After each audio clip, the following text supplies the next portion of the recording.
Okay, so group 3, please come forward for our prayer today. Okay?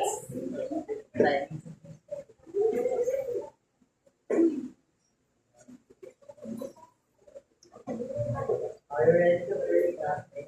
Yes, we are ready to pray.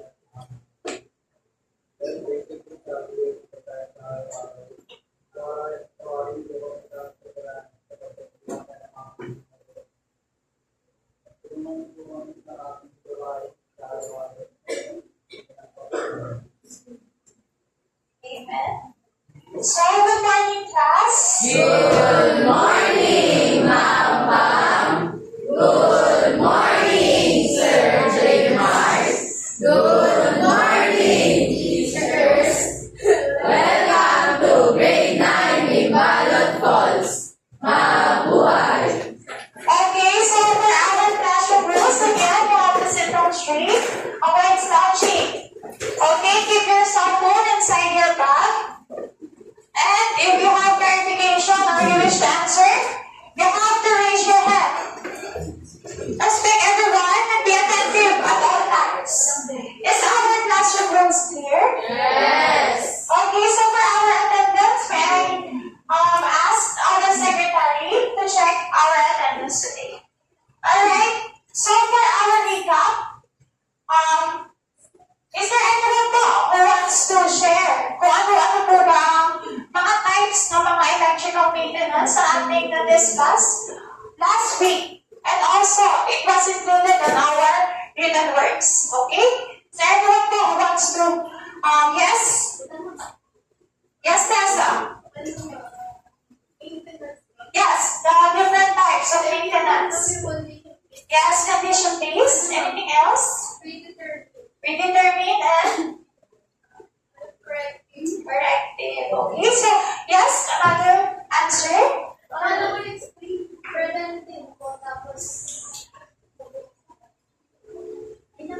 Okay, so the types po ng electrical maintenance again is preventive, condition, corrective, predetermined, and okay, so I think naman po yun, remember and understand the topic on our lesson last week, alright? So before we move on to our next lesson, I have here an activity, okay? So the title of this is the escape room. So you're going to imagine that you are trapped in a mysterious data room and you must answer a series of questions to escape. And each correct answer, you have to get closer to unlock the door and read the freedom. So, what do you think?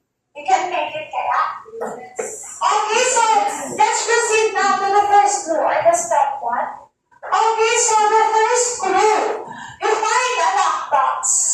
And then the only clue is the tiny signal. It's either on or off. That controls the lock. And this is the smallest data.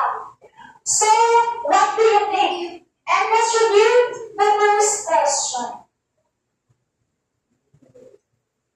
Okay, so the first question is, who would want to answer the first question? Okay? Sige po. Try lang po. What is the smallest unit of data in digital technology? C, kilobytes. So, let's see if her answer is correct. Okay, so let's try again. Okay, let's try again. So, yes, Joshua. So, letter A, Pete. Okay, tingnan natin po kung tama ang Pete. Alright, so Pete is the right decision because Pete is the smallest unit of data representing a row or a zero. Okay, so now, we're gonna move on to the step 2, or the clue number 2. Alright, so the clue number 2, the box opens. But there's another puzzle. The clue reads, one letter, one number, and one symbol. It refers to a storage. Can you figure out which one? Alright, so let's review the second question. Okay, so who would want to answer the second question? Yes, Joshua. C. Read first the question. symbol? Each unit can hold a single character like letter or symbol. C. Right. Okay, so bye. Tingnan natin po, no, kung tama ang bye. Alright, so, byte is the right decision because byte is typically used to store one character, alright? A letter or a symbol. So, finally, we're now at the final clue. You're at the final goal. The clue reads, a gigantic digital archive, a visual library, or a large data set that this unit is huge and far beyond a gigabyte. Okay, so let's reveal the last question. Okay? What is the largest data unit that is terabyte? Terabyte. So letter C. So tingnan natin kung tama po si terabyte. Alright, so you made the right decision. So it's terabyte. Because terabyte is enormous and is typically used for massive data storage like collection of movies or large data archives. Alright, so we're done with the clue. And now, we are finally. Okay, so again, class, what have you noticed on our activity today? Because this is related on our lesson. Storage. Oh, yes, sige po, Chloe. What have you noticed mo on our activity? I've noticed on our activities, it's all about bytes. Alright, so very good po. Our topic is all about the units of data. Yes, you want to add? Sorry, what about storage capacity? Yes, storage capacity. So to the simple of our topic for today, the conversion and calculation of bit by kilobyte, megabyte, gigabyte, and terabyte. Alright, so for the first one, let us read first what is conversion and calculation. Yes, pakibasa po. Okay, sige po. Conversion and calculation. Conversion is the way of converting a certain measurement into another measurement. Calculation is the process of getting the result using the arithmetic process. Okay, so arithmetic process, okay. So conversion daw po is a way kung paano natin pino-convert ang isang unit to another unit. Are you aware of that? Like say, for example, sa math. When we convert meters to centimeters, centimeters to inches, okay. So, and also sa unit of data, meron din pong ganun. Okay, so sa calculation naman, ginagawa yung proseso na to para makuha natin yung exact amount or quantity gamit yung mga arithmetic na solution. Ano ba yung ginagamit natin yung mga arithmetic na basic arithmetic? Yes, addition, multiplication, subtraction, and division. Yes. And let's now move on to the types of data units. So, ano na nga ba yun? Una-una is bit and byte. So, maaari po bang pakibasa ang ating first slide? Yes, sige po. Conversion and calculation. Bit is the smallest unit of data or device. It is the short for binary. Byte is the unit of data that is commonly made up of 8 binary. Okay lang yan. Okay, so bit is also abbreviated as small b and also represent 1 and only 0. And ang kinaibahan naman ko na sa bit or sa byte is represent 8 bits.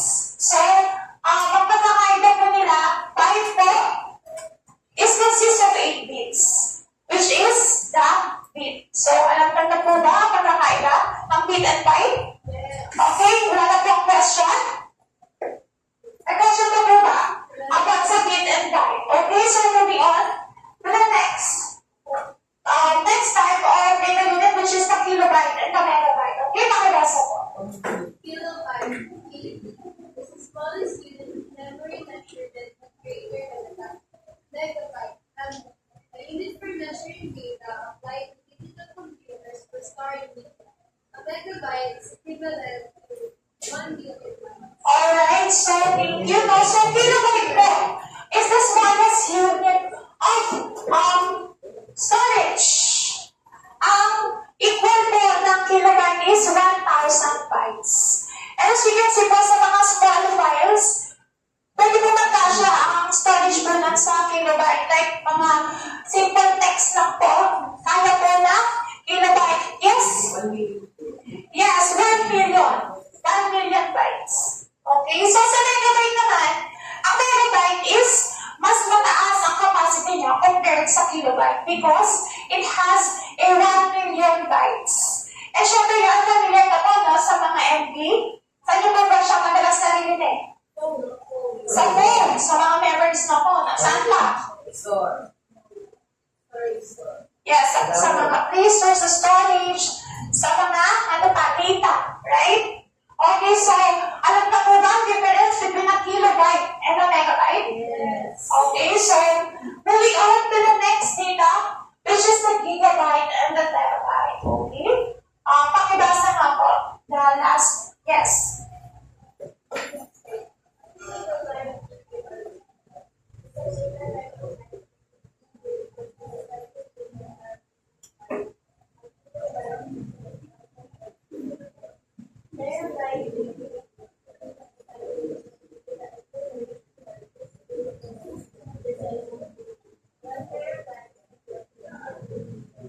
Okay, so maraming salamat. So, gigabyte or gig.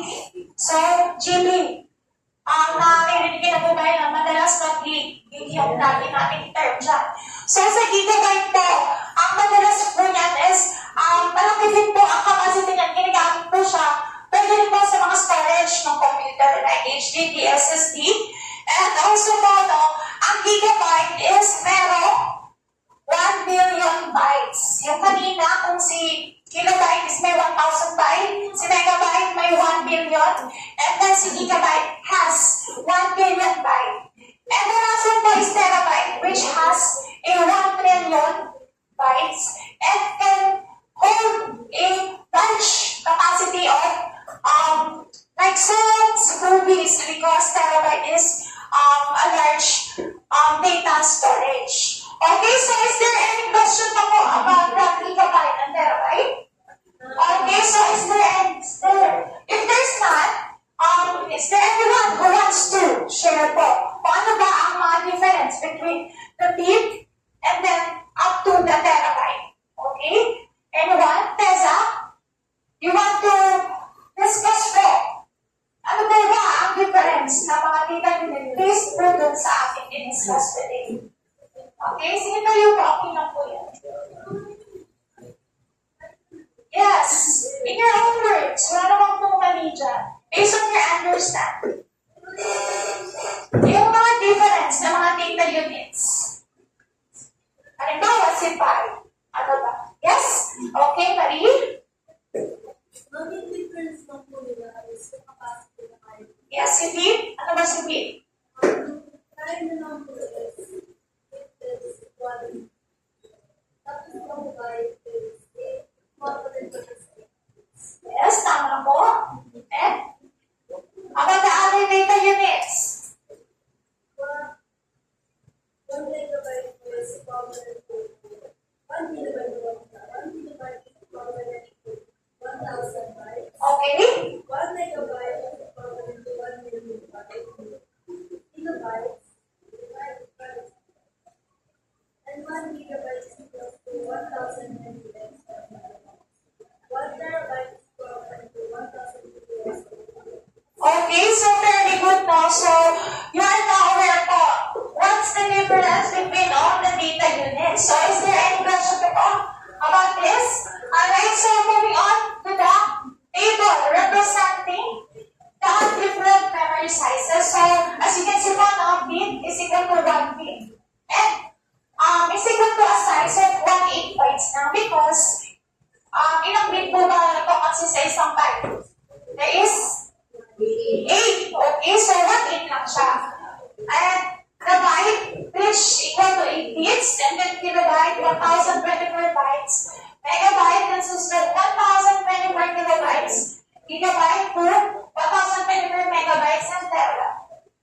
Okay, so anyone who wants to try?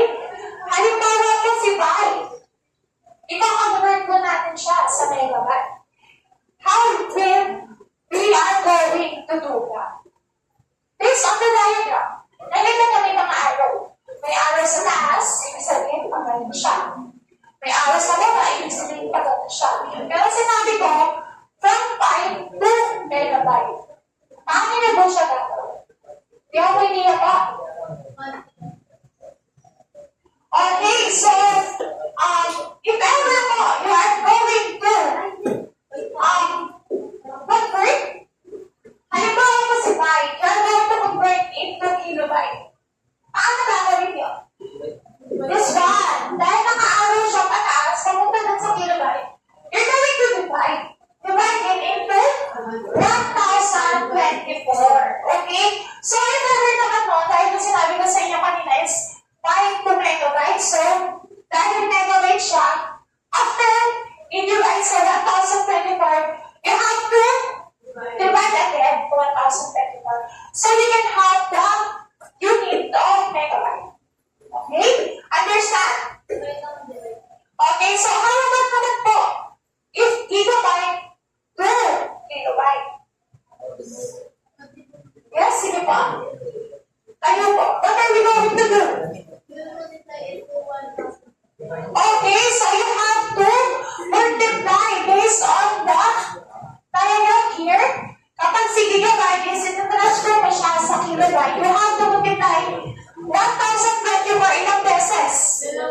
Dalawang beses. Okay, so para makuha si kilobyte. Ano kung isa lang na beses natin? So, yun. Pupunta lang siya sa unit ni megabyte. So, hindi mo kuha yung tamang conversion. Okay, maliwanag po ba? Check po nito kasi later on, we're going to have the activity. Okay, so, here's another example po, no? 8 bits is equal to 1 byte. From bits into bytes, divide by 8.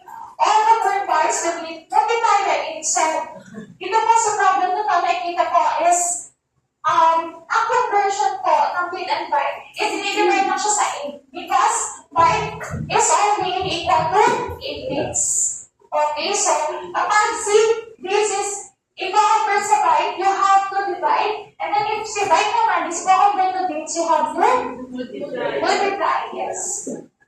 Alright, so I have here a sample problem. So please get your calculator and let's answer this.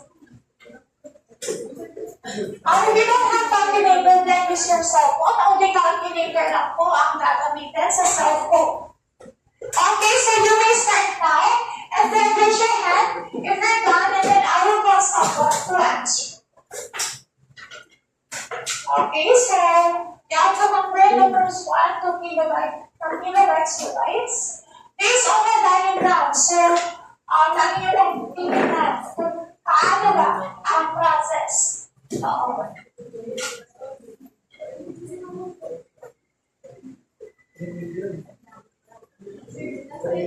Okay, so may tapos na po ba? Okay, so sa letter A, let's try the letter A.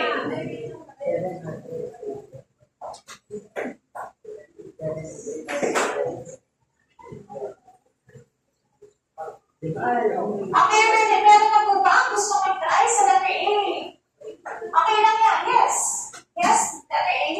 Sige po. 1,300. Yes. 8,375 bytes. Okay, so start ko na lang yung answer ko. How about letter B? Let's try the letter B. The letter B. From bytes to kilobytes. So, tingnan natin.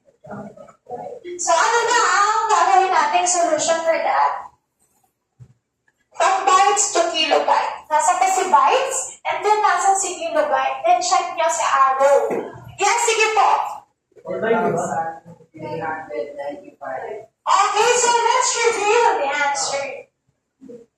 Okay, so the answer ko tama po ng 3 billion. 539,751,896. Because tinay siya no, sa 1,024, And also your answer po is tama din because you divide the 1,024 to the number. Okay, thank you so much. So let's have another problem. Okay, so try nyo rin po ulit.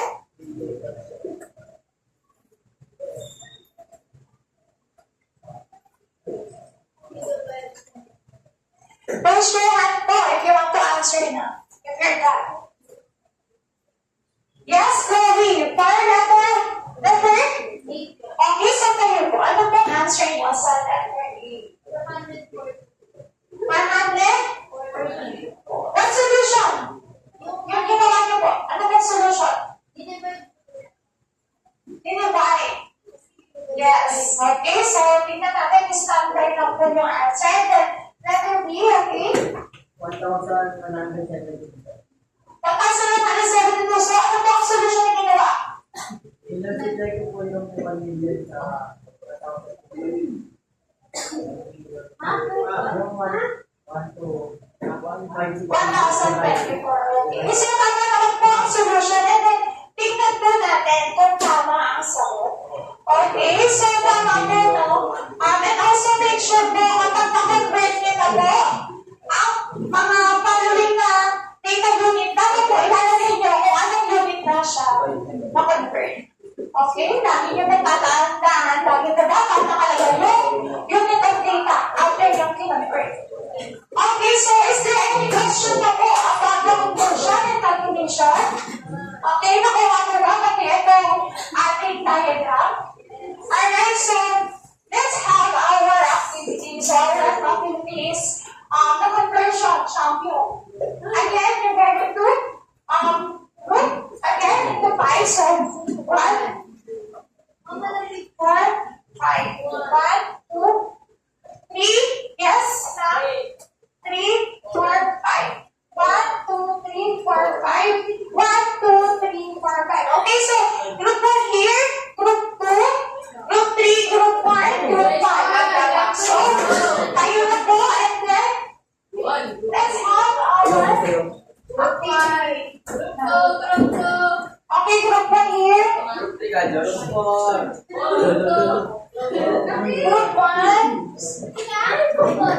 Group 2.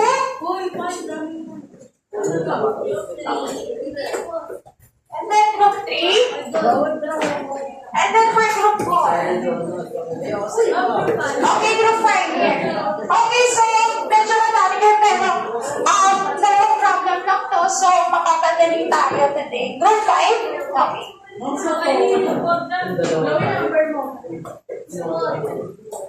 Okay, so let's start na po.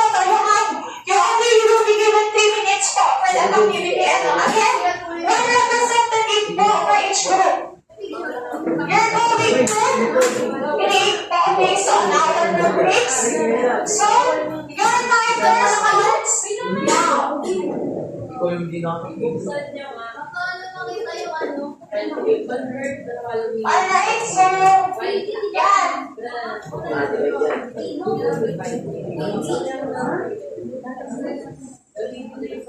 Okay, timer starts na, so you have to start na po. Kailangan po, mapakita niyo yung solution na kung tama. If ever may division ba yan or multiplication, dapat makita natin kung paano nyo ba siya pinag-view. Yes! You can use po your calculator kasi masyado malaki po yung numbers. That's why I allow you. Okay na kasi we don't have time po. Okay? Hindi po. Yan po ang pakilagay po ang solution para makita natin kung tama na po. Okay, kasi na po. Okay, so 2 minutes.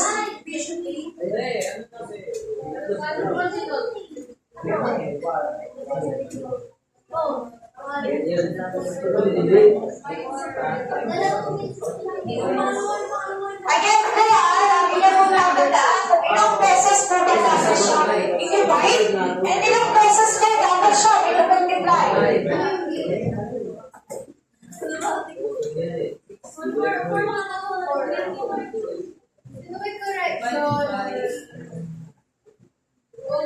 By,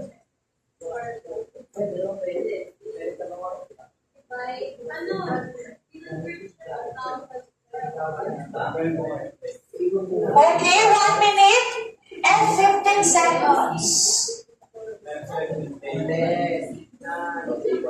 Use your calculator po, no, para mapabilis ang ating pag-compute.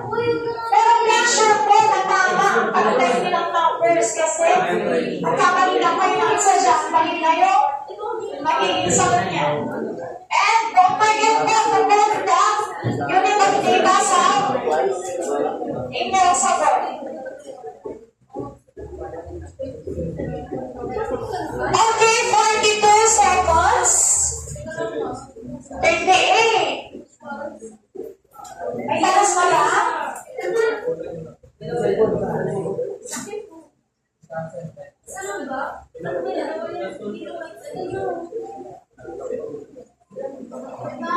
Okay, so last 20 seconds.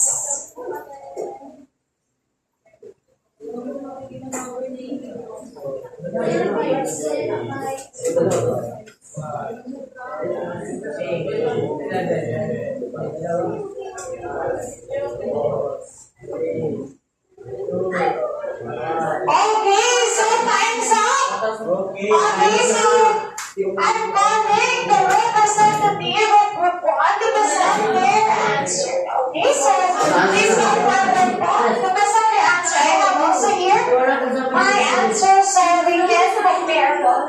Okay, so open the Google dito sa unahan and then present your answer sa Group 1.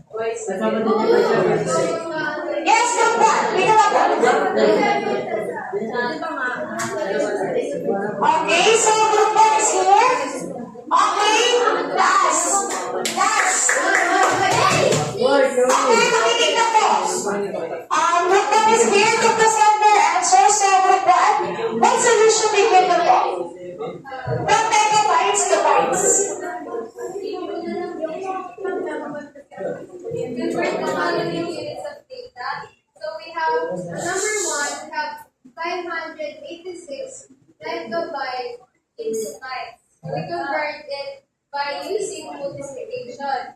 586 times 1024 times 1024 Okay, so equals tama. to 614.465.536 bytes. Okay, so you mean to say 640 million. Yes. 165,565. Okay, correct. So how about the number 2? Number 2, we have 785,462,975 bytes to megabytes. Alright, so ano po solution? 789,406,975 divided by 194 and then divide both as 154. So we have 750.8. Okay, so very good. Ang sagot nila ay 752.89 megabytes. So bigyan natin ng 5 palakpak ang Group 1. Okay, 1, 2, 3. Okay, so tawag yung Group 2. Mag-group ako.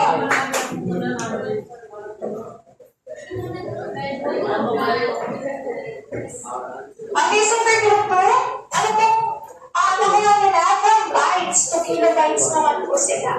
Okay, so ano pong solution?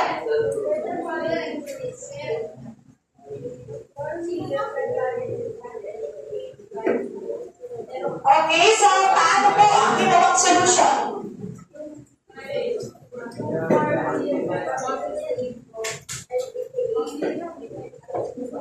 Okay, so tama po. And then your answer is 1,000. Okay, okay lang yan. Okay. 789.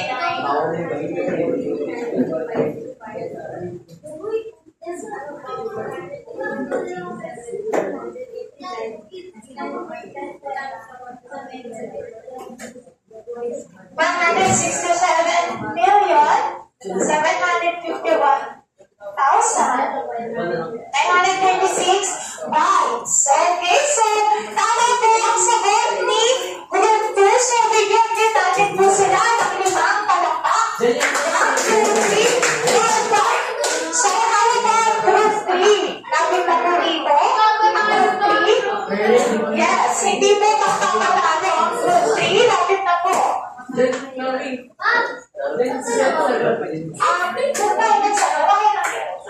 Answer sheet niya. Yes, po. Okay, so ano po answer niya sa Group 3? Okay, class, makinig na. Okay, makinig na po. Muna, Group 3. 1 byte to megabyte. Okay, so ano pong solution for that? Yes, kung ano po ang solution na ginawa nyo para makuha nyo ang answer.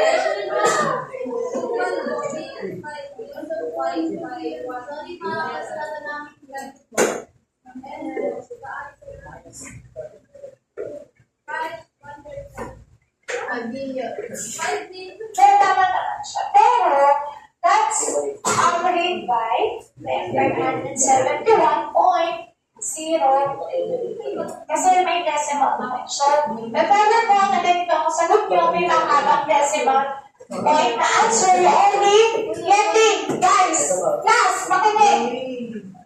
Kapag po may decimal point ang answer nyo when you are converting po, no? Laging 2 decimal points na po ang kukuhanin ninyo. And if ever po, mas mataas yung third decimal number, you have to round off. Okay? Understand? Yes. Okay, so, yes, tama po ang sagot ng number 1. And how about number 2?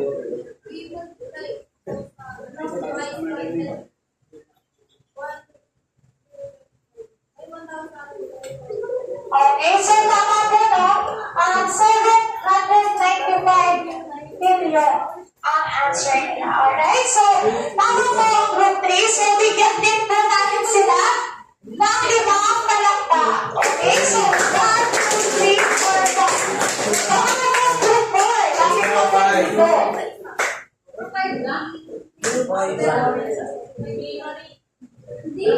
Okay, so for Group 4, yes, hindi na po tapos. Okay, so yun na po. Sure na. Okay. Convert the following units of data. 395,467,689 KB per gigabytes. Divided into 1,024 to 5. So the answer is 377.14 gigabytes. Okay, so tama po no? 377 point. Next. 14 or 15 gigabyte. 439 terabytes to megabytes. Time will divide 2 times to 1,024. The answer will be 460,324,864 megabytes. Alright, so tama po no? Ang sagot ni Group 4. So bigyan natin sila ng 5 palakpak. 1, 2, 3, 4, 5. And syempre, last but not the least, the Group 5, please come forward po no? The representative of Group 5. Ano yung pala sila? Okay, so, alright, so, present na po ang inyong answer. Last, makinig na. Sunod na na ba? Okay, makinig na po.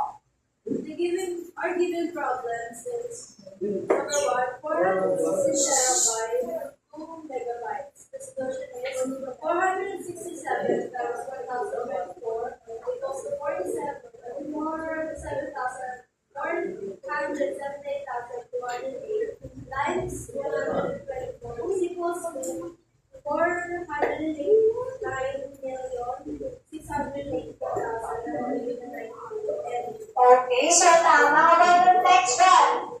The second problem was 9,436,599 kilobytes megabytes. The solution was 989,436,599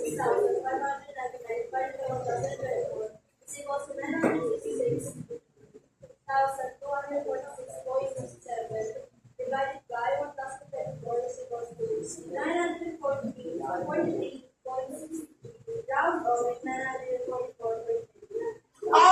so tama po ang sagot ng good time. So, bigyan din natin sila ng limang palakpak. Okay? 1, 2, 3, 4, 5. Okay, so, may question pa po ba about sa ating conversion and calculation ng mga data units?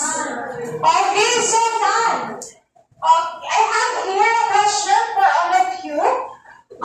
For you know, as a student, why is it important to know knowing the right procedure in converting and calculation of different data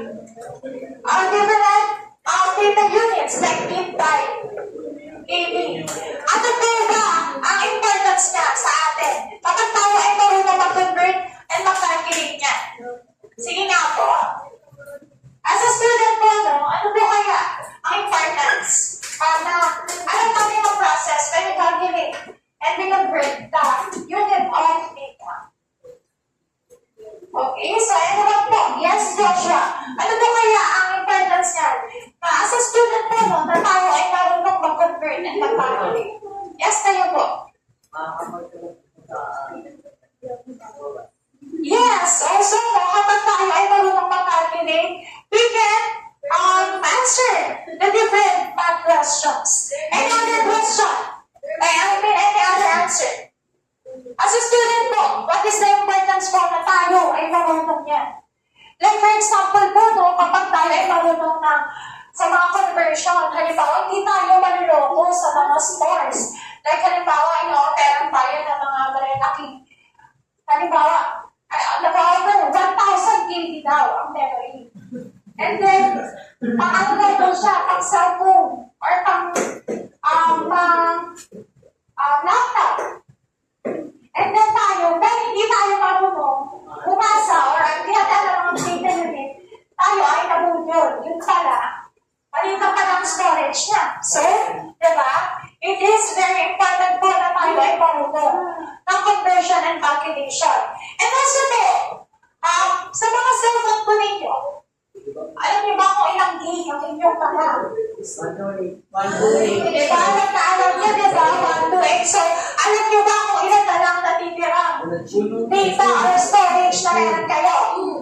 Wala na. Wala na, no? So, at least you are aware kasi marunong kayo magbasa ng mga data and then, magiging aware po kayo, ay okay, so hindi na ako pwedeng mag-add ng another picture, mag-add ng another video. Diba? Or kailangan ko na magbura. Alright? So, is there any question pa po about the conversion and calculation? Okay, wala na. So, get one worksheet, a paper, and let's have our quiz. One worksheet, and then let's have our quiz. This is only for 3 minutes, so, now time starts now. This is very easy. Okay, so get alright?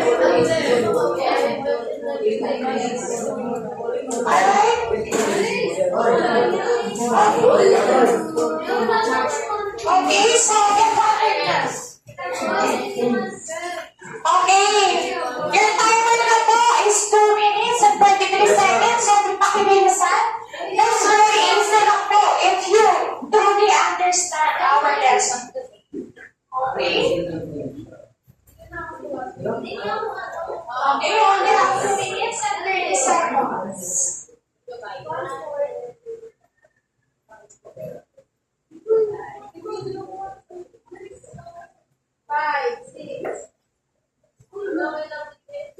Yes, with S or without S, that's correct.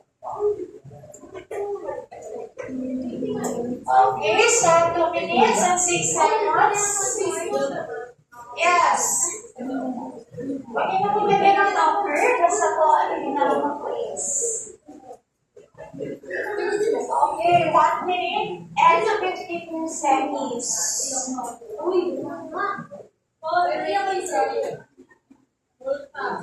Don't forget po, lalagyan ng pangalan. Ang inyong mga papel, vaccinator, album. Get on your letters. Alright, so 1 minute and 30 seconds.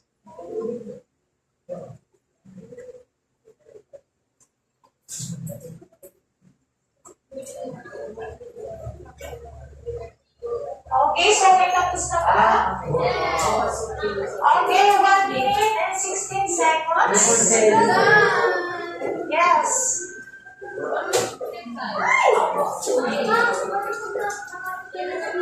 That's fine. As long as tama yung spelling, syempre tama po yun. Okay lang, kahit capital letter, small letter, wala akong problema. As long as tama po ang spelling. So, last 44 seconds. Yes, pwede po. Okay, 27 seconds. Sir, kasi,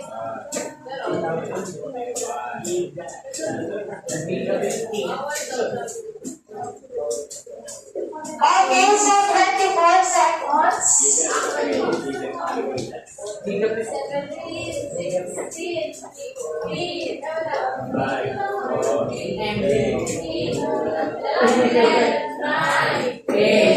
7, 6, 5, 4, 3, 2, 1. Okay, so let's exchange your papers with your seatmate. Alright, so for the first one is gigabyte. Okay, so the next is terabyte. Next is kilobyte. Next megabyte and byte. And the last one? Okay, so very good, no? Look at the perfect score. Okay, so mukhang lahat naman naka-perfect. Okay, so pakitasa na po ang mga papel. And for your assignment po, please copy and answer yourself. Tomorrow po we're going to check that. Yes, pwede naman po. Picture na lang. Okay? So, that's all for today, class. And goodbye and thank you. Goodbye.